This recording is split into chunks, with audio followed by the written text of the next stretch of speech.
It has been close to a year since I finally decided to buy the Apple Studio display. It has been one of my favorite tech purchases from 2024. As a creative, color accuracy is extremely important because I edit videos and photos as part of the job. And if you edit videos in a different monitor that is not necessarily color accurate, you notice that, at least for me, and I'm pretty sure it happens to you guys as well, when you edit on that monitor and then finish your color grading and then transfer that to your phone or your MacBook, the exposure is not the same. And it's a pain to then go back and trying to fix it, which is something that used to happen to me back in the day when I was using my LG Ultra Gear, which was a monitor for gaming. Instead of using it for gaming, I was using it for color grading, which is not the best thing you can do. So to offset this problem, I was doing all of my color grading in my MacBook to later transfer all of my edit to my monitor whenever I needed a bigger display to do all my cuts, all my effects, and all that stuff, to then finish everything up there. But the colors, I could never do it on my monitor before because it wasn't very efficient for that. It wasn't made for colors. The Studio Display is absolutely a very expensive monitor, and it goes for $1,600 if you buy it brand new from Apple. If you look around, you probably find many options out there with high refresh rate, larger displays, and thinner bezels. And because this monitor is not gonna be used for gaming,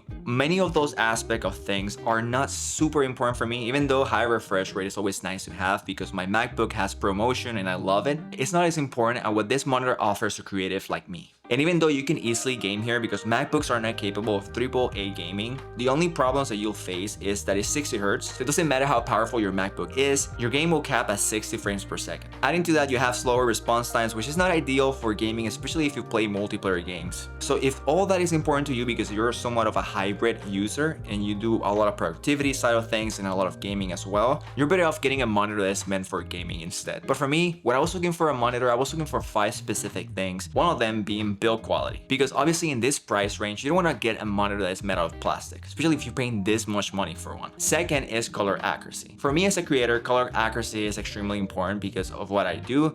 Editing videos in S-Log3, editing photos, and all that stuff require really accurate colors in order to see the real final result in my monitor when I export it and then transfer that into my phone and not have any fluctuations with exposure or colors, which was a problem that I had before, as I said already in the video. Third was high PPI. Fourth was seamless integration with the Apple ecosystem. Even though there's some monitors out there that now allows you to have that type of control directly from your monitor, it was a very important thing for me knowing that I work directly from my MacBook, sometimes from my iPad, and having that seamless connection was a must-have for me. And fifth, this one wasn't necessarily a must-have, but it was a feature that it was nice to have because I wasn't looking into buying any external speakers. It was nice to have if I was able to find a monitor that offered one with good quality audio. And as you can possibly imagine, the Studio Display covered all of those bases. Let's start talking about the build quality. And as you guys have seen already, the build quality of the Studio Display matches the Apple footprint of making everything out of metal, in this case aluminum. Although it's something you can forget at times since it's a static device and you're not carrying it often,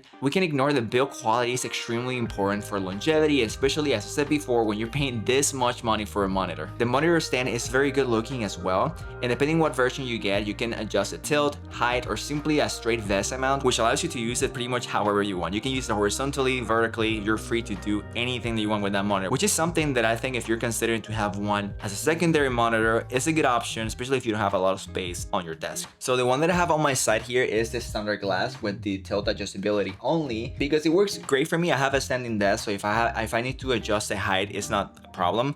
But if you have a fixed desk, I can see why the height adjustability version could be good for you. Maybe for my secondary one, could be an option, but as I said before, if I get a second one, it might be with the vest amount because I can just put it vertically if I needed to, or just move it whatever I want without interfering with anything on my desk. It's good to have the flexibility if you needed to. But overall, the Studio Display looks timeless in my opinion, and the only thing showing up its age could be possibly the bezels, but when you work on it and look the amazing display, colors, and sharpness, it's a compromise that I'm willing to take. Although to be honest, after working for a few hours, they completely disappear from my eyes, but I guess it just depends how good your tolerance is for bezels. At least for me, honestly, I'm working here for many hours at a time.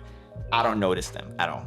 But I guess it's a case-to-case situation. Talking about color accuracy, this monitor offers P3 white color, which is a larger color gamut than sRGB. And if you don't know what P3 is, well, it offers more vibrancy than your standard display, producing richer and more saturated colors, especially in the reds, yellows, and greens. This helps a lot to represent colors more accurately and closer to what your eyes see in real life. This is why the Studio Display is so popular among creators for video and photo editing because it can ensure color consistency across different channels. For example, as I said before, if you edit a video on your studio display or a photo and then you transfer that photo to your phone, you can rest assured that the quality that you're gonna obtain later on and you see it after you export it from your computer, it'll look identical. Unless you understand how to expose, obviously, because you can get used to it, right? If you have a monitor that shows a little bit less exposure than the true to life exposure, you can learn to expose differently in order to have an accurate result. But I don't really want to go through that trouble. I want to see my image as it was meant to be directly from the monitor so I can do proper adjustments to have less fluctuations after I finish exporting my video, which is,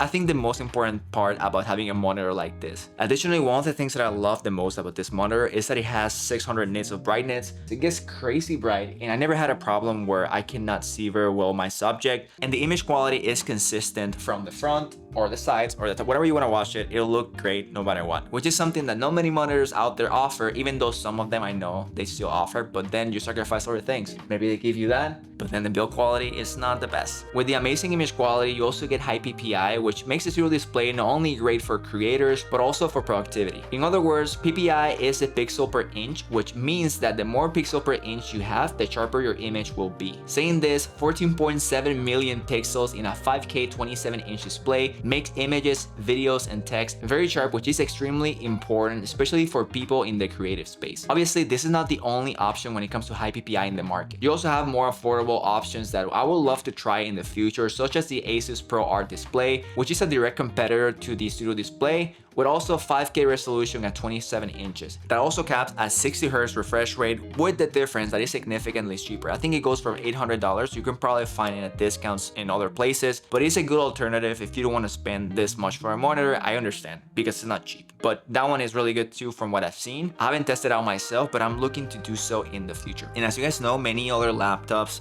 including MacBooks, have included the Thunderbolt 5 connectivity, which will allow us to have monitors with this high pixel density, but also having higher refresh rate. The limiting factor to seeing monitors that were high PPI, but also lower refresh rate, was the ability to transfer information. Now that Thunderbolt 5 is out in MacBooks, it's something that leads me to believe that the new Studio Display is coming soon. I know the Studio Display is not the only monitor that can give you full control and seamless integration with the Apple ecosystem, but between them all, it's the one that I chose because I can confidently say that without any calibration, no matter what, everything that I create and what I make here look exactly the same on my MacBook or my iPhone, and for me as a creative, it's a must-have feature due to the nature of what I do. Adding to that, to power my whole setup, the only thing that I have to do is to plug a USB Type-C directly to my MacBook, and my MacBook stays charged while powering everything, which is something that I cannot complain about. It keeps my workstation pretty clean, or at least cleaner than it would have been if I didn't have that. But again, this is not exclusive to Apple monitors, but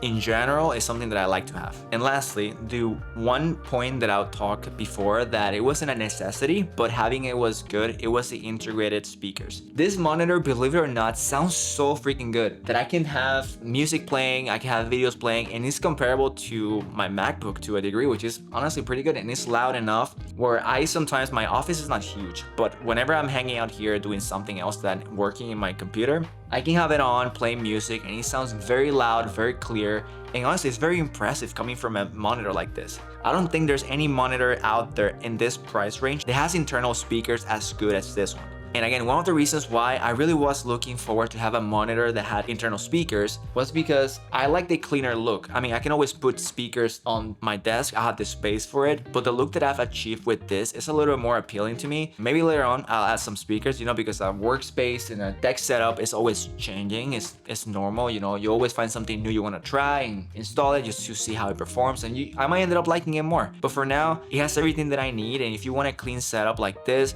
the speakers that come with the Studio Display are enough to suffice most of your needs. Okay, to resume everything, the Studio Display is still an amazing monitor in 2025, and it still stands strong among the competitors, which is crazy after all of these years. But even with all its features, should you buy it? I would say yes, but not at $1,600. Let me explain. I think you're better off looking for a used one, or looking for one that is refurbished, because you can save a lot of money. I bought multiple refurbished products from Apple, eBay, and so far I've only got good experiences. This one specifically, I bought it as an open box from a local Apple reseller, and I paid $1,100 for my monitor, which saved me a couple $100, which I cannot complain. And it was brand new, so as soon as I learned that price, I bought it right away, and it's been great so far. Anyways guys, I hope this video was enjoyable and it gave you some clarity in your informed purchase decision about the Apple Studio display. But yeah, there's a lot of content planned out. Please guys, don't forget to like and subscribe, and I'll see you guys on the next one. Take care.